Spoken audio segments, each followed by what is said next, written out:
Have you ever wondered why a woman as beautiful as Juliet, admired by every man in the village, still turned them all down? Was it pride? Was it a curse? Or was it something deeper that no one could explain? Juliet was the kind of woman that made men stumble while carrying firewood. Some even pretended to fetch water just to pass by her compound. She had a smile that could melt anger and a laugh that echoed like sweet bells. But anytime a man proposed, Juliet would simply smile and say, "Thank you, but no." The elders grew restless. "What is wrong with this girl? She's not getting younger," they murmured at every meeting. Even her mother sighed daily. "Juliet, at least choose one. We are tired of cooking food for visitors who come and leave heartbroken." But Juliet wasn't rejecting men out of pride. Deep inside, she felt a hole no one could fill. A hunger no yam, no suitor, no compliment could satisfy.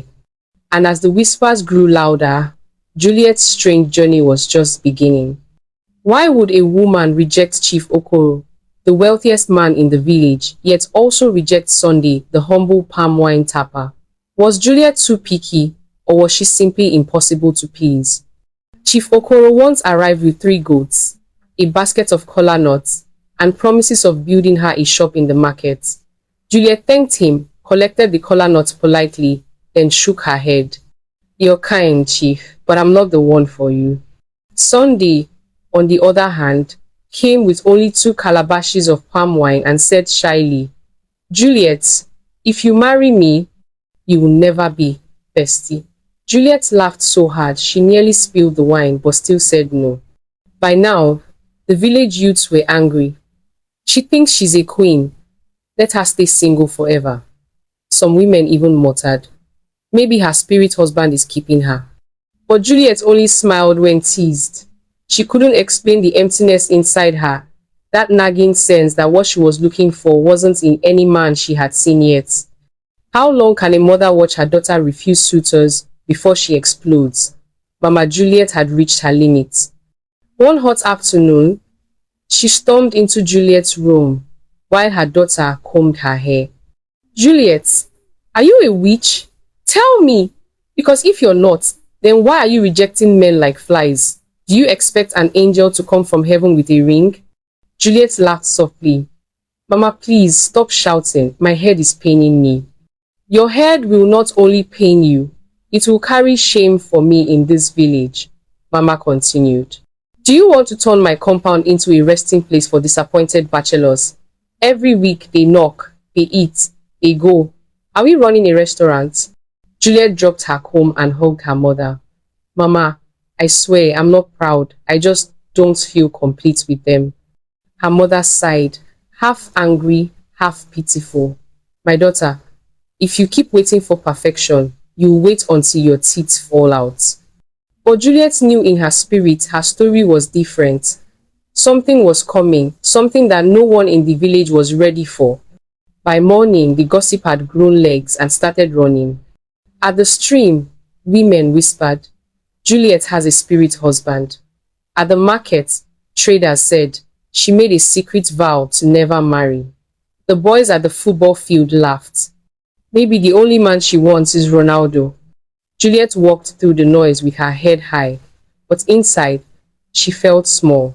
Words are cheap until they cut your heart. She bought tomatoes from Mama Ihuoma, who leaned close and whispered, "My daughter, don't mind them. When God finishes ironing your story, it will be smooth like Sunday soup." Juliet smiled, grateful. That evening, her childhood friend Chiamaka visited with cooked corn. "Eat first, worry later," she said. "Tell me the truth, what do you really want?" Juliet stared at the sky. "I don't know. I just know I'm searching for something bigger than weddings and rappers." Chiamaka nudged her. "Bigger than food? Then it must be serious." They both laughed, but Juliet's eyes watered. That night, she prayed a small prayer. "If there is something I'm missing, show me, please." Somewhere beyond the hills, thunder answered softly, like a drum warming its skin. 2 days later, the harmattan dust turned the sky pale. A stranger walked into the village at sunset, tall, gentle, with kind eyes, and a walking stick carved with tiny symbols. He wore a faded brown cloak and carried a small leather bag. Children followed him like chicks after a hen. He greeted everyone with a smile and a nod. "My name is Uchenna, a traveler," he said at the square. "I seek water and a quiet place to rest." Juliet was returning from the market when their eyes met. It wasn't lightning, it wasn't music. It was silence and unusual calm that settled between them. "Good evening," she said. "Good evening," he replied. "You look like someone who listens more than she speaks." Juliet almost laughed. "In this village, I have no choice." He drank from a clay cup and thanked the elders. Before sleeping, he asked permission to sit by the shrine stone, a harmless custom for travelers seeking peace. Some villagers frowned. "Who is he? Where is he from?" But the oldest elder, Baba Kini, waved them off. "Let the wind pass before you chase it."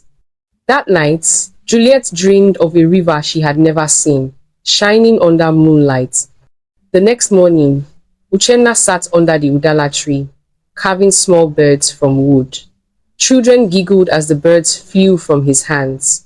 Juliet passed by, trying not to stare. He looked up. "You again, listener." "Me again," she said, surprised at her own boldness. "Why do you call me that?" "Because your eyes collect stories," he said. "But I think you forget to tell your own." They spoke like old friends, about books, about how rain smells before it falls, about the silence just after a choir ends. He never flirted, he simply asked good questions.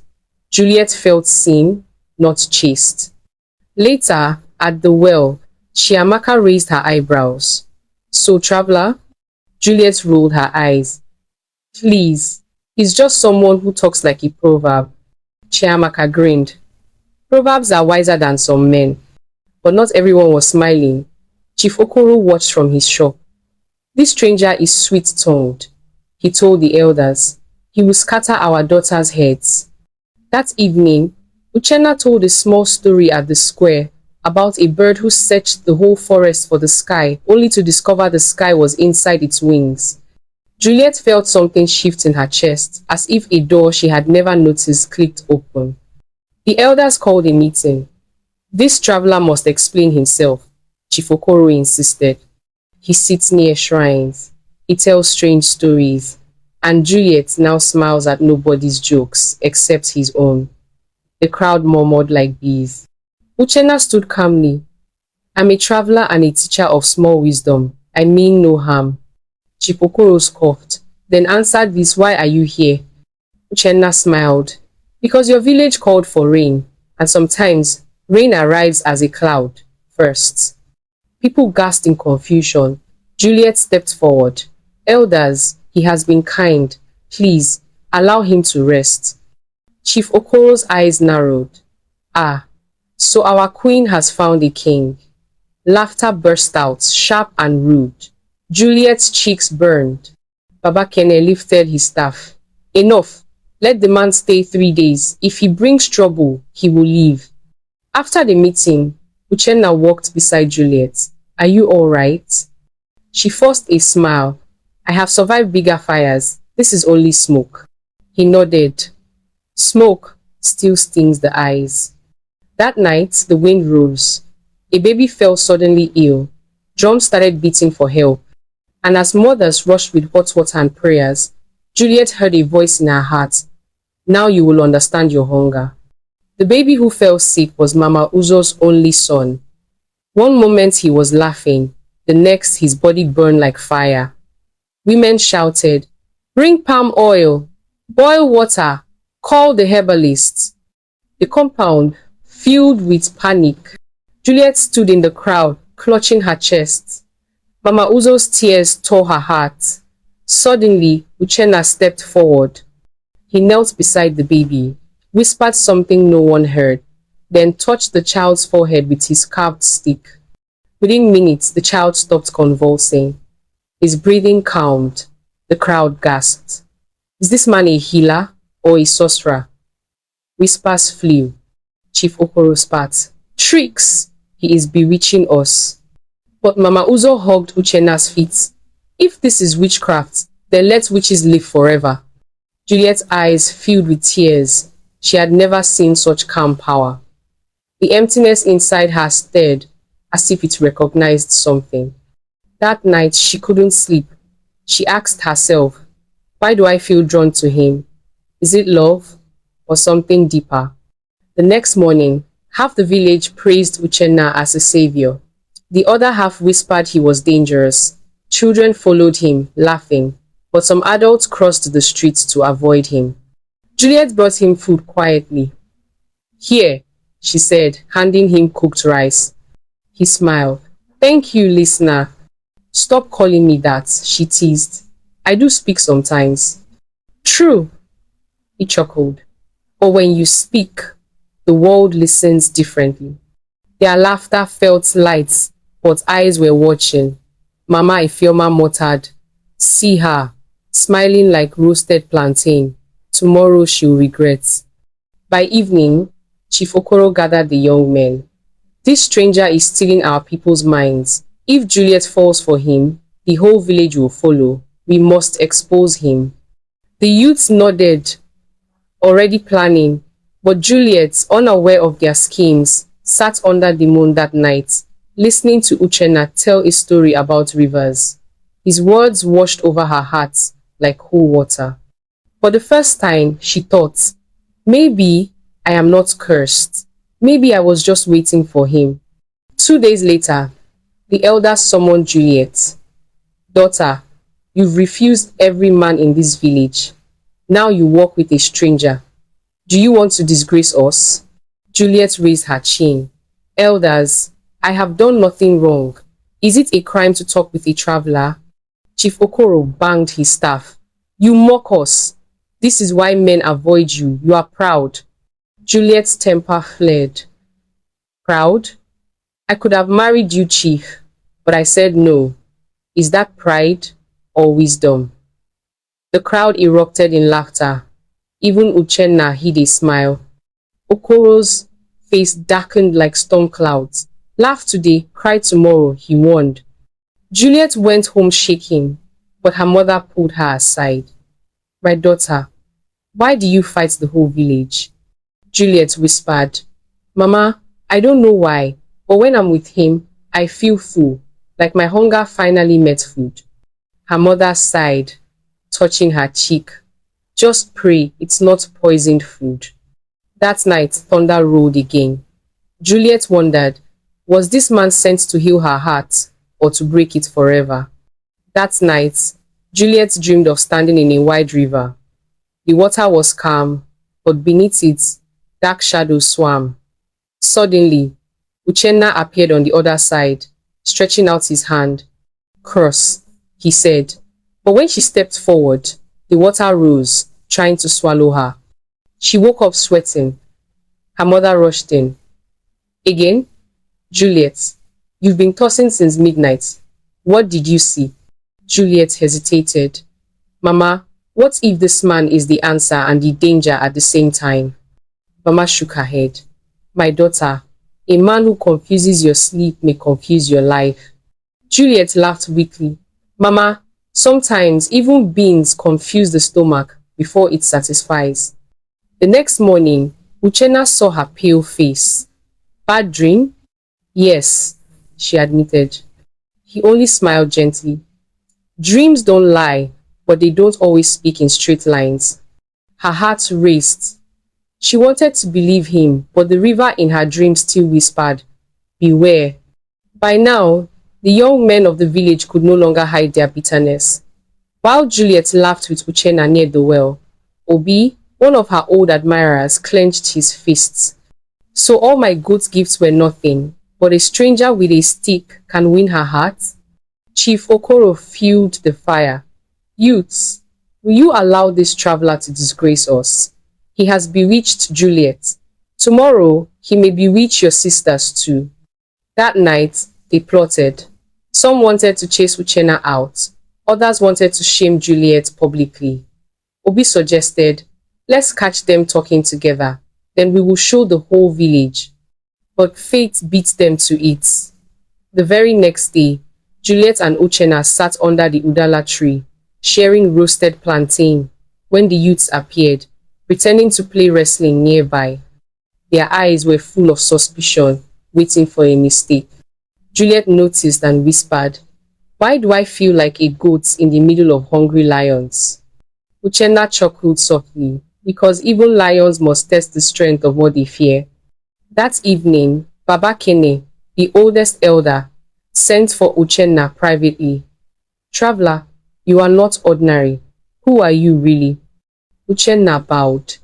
"Baba, I am a keeper of wisdom, not a thief. I was sent by a calling, not by chance. The one you call Juliet, her spirit has been restless for years. I came because her hunger called to me." Baba's eyes widened. "Her hunger? Explain." "Some emptiness is not for men to feel. Juliet's destiny is tied to water. She's chosen to become a voice, a healer, but fear has been choking her gift." Baba sighed deeply. "If I reveal this, the village will divide like dry wood." "Better division than destruction," Uchenna replied softly. Meanwhile, Juliet sat at home, restless. She didn't know that at that very moment, her life was being explained in ways that would change everything she believed. The next morning, Baba Kene gathered the elders. His voice trembled but carried power. "Juliet is not cursed. She is chosen. The emptiness you mock is her spirit's call. And this man Uchenna is not here to steal her. He came to awaken what she carries." Gasps filled the air. Some elders nodded slowly, but Chief Okoro sprang up. "Nonsense! This is trickery. So she refused all men because she thinks she's too special? No, I will not accept it." Women in the crowd murmured. Could it be true? That's why her heart never settled? Juliet felt her knees weaken. She whispered to Chiamaka, "Me? Chosen? How? I can't even cook soup without adding too much salt." Chiamaka chuckled nervously. "Maybe God doesn't mind salty soup." But inside Juliet's chest, something broke open. A strange peace replaced the hunger, even as the village roared with debate. From that day, Juliet's life became both brighter and harder. Some villagers respected her, bowing when she passed. Others mocked openly. "Look at our chosen one," Obi sneered. "Maybe she will start flying soon." Juliet forced a smile but cried at night. "Why me? Why not someone stronger?" she whispered. Uchenna found her by the riverbank one evening. "The stronger ones are busy pretending. The weak ones are honest. That's why you were chosen." She looked at him, tears in her eyes. "But I'm scared." He nodded. Courage is not the absence of fear. It is moving while fear walks beside you. Their eyes lingered, but before she could answer, voices called from the distance, her mother's. The world never stopped watching. Juliet didn't know when it happened, but Uchenna was no longer just a stranger. She loved his quiet laughter, the way he treated children, the way he spoke to her as if she mattered. One night, she asked him directly, "Do you see me as Juliet, or only as some destiny you must guide?" He paused, then smiled. "Both. But the truth is, you are more than either. You are not just someone's wife to be, nor only a chosen one. You are Juliet, and that is enough." Her heart thudded like a drum. But even as warmth spread inside her, fear whispered, "If I love him, will I lose him when his journey continues?" Dark clouds gathered over the village. A drought stretched longer than memory. Crops withered, rivers shrank, and hunger gnawed at every household. The elders gathered, desperate. The herbalists declared, "The gods demand a sacrifice from the chosen one." All eyes turned to Juliet. She trembled. "Me? Why me?" "Because your spirit has been calling louder than ours," Babakene said softly. Her mother wept, clinging to her. "They will not take my daughter." Uchenna touched Juliet's shoulder. "Sometimes Sacrifice does not mean death. It means giving up the life you thought you wanted for the one you are meant for. Juliet's tears fell hot. Could she carry the burden of an entire village? Could she give up her ordinary dreams for something bigger, scarier, and unknown? That night, as the drums beat and the sky stayed dry, Juliet whispered, "If this is truly my path, then let me not walk it alone." The drought deepened. The riverbed cracked like broken glass. Children cried from hunger, mothers' eyes hollowed with fear. Even Chief Okoro, once proud, looked weak as his goats collapsed one after another. The elders turned to Juliet again. "Daughter, your refusal of men was not foolishness. You were waiting for this. The gods chose you." Juliet's heart pounded. She wanted to run. But where would she go? The whole village carried the same thirst. That evening, she stood at the square, trembling yet firm. "If my sacrifice will bring rain, I will not run. But if the gods are cruel, then let them punish me, not my people." The villagers bowed their heads, some ashamed of mocking her. Uchenna stepped forward. She would not face this alone. For the first time, Juliet saw fear in his eyes, not for himself, but for her. At dawn, Juliet was led to the shrine by the river bank. The drummers beat slowly, the sound heavy like footsteps of fate. Women wailed quietly, afraid she would be taken away forever. Juliet knelt, tears streaming. Uchenna raised his staff and spoke. "The gods do not ask for death, they ask for surrender. Juliet, will you give your life not in blood, but in service?" The crowd gasped. Juliet looked up, trembling. "If service will bring rain, then yes, I give myself." The wind shifted. Clouds gathered, like soldiers returning home. A cool drop touched Juliet's cheek, then another. Then the heavens opened. Rain fell in torrents, washing dust, filling pots, and drenching every soul. The villagers shouted for joy. Children danced in the mud. Women lifted Juliet, calling her Nne Mary, Mother of Water. But Juliet only looked at Uchenna, whispering, "Was this all I was waiting for?" He smiled sadly. "Yes, and maybe also me." The drought was broken. Juliet was no longer the stubborn daughter who refused suitors. She became the village's pride, a living reminder that sometimes emptiness is just space waiting to be filled by purpose. But Uchenna, the traveler, prepared to leave. "My journey is not done," he told her under the udala tree. Tears filled Juliet's eyes. "So you came, filled my heart, then you disappear like the rain?" He touched her cheek gently. "Rain does not stay, Juliet, but it leaves rivers behind." The villagers celebrated, but Juliet's chest ached. That night, she stood outside, watching the moonlight shine on the wet air.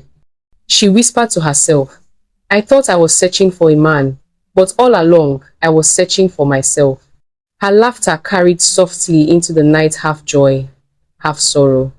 And though Uchenna walked away, the emptiness never returned. Juliet had found her answer. True satisfaction was never in any man, but in discovering the woman she was meant to be. The story of Juliet spread beyond the hills, teaching every ear that listened. Sometimes, rejection is not pride, but preparation. If this story touched your heart, please give it a thumbs up, share it with your friends, and don't forget to subscribe for more amazing stories about love, family, and life lessons. Hit that notification bell so you never miss our latest uploads. Thank you for watching.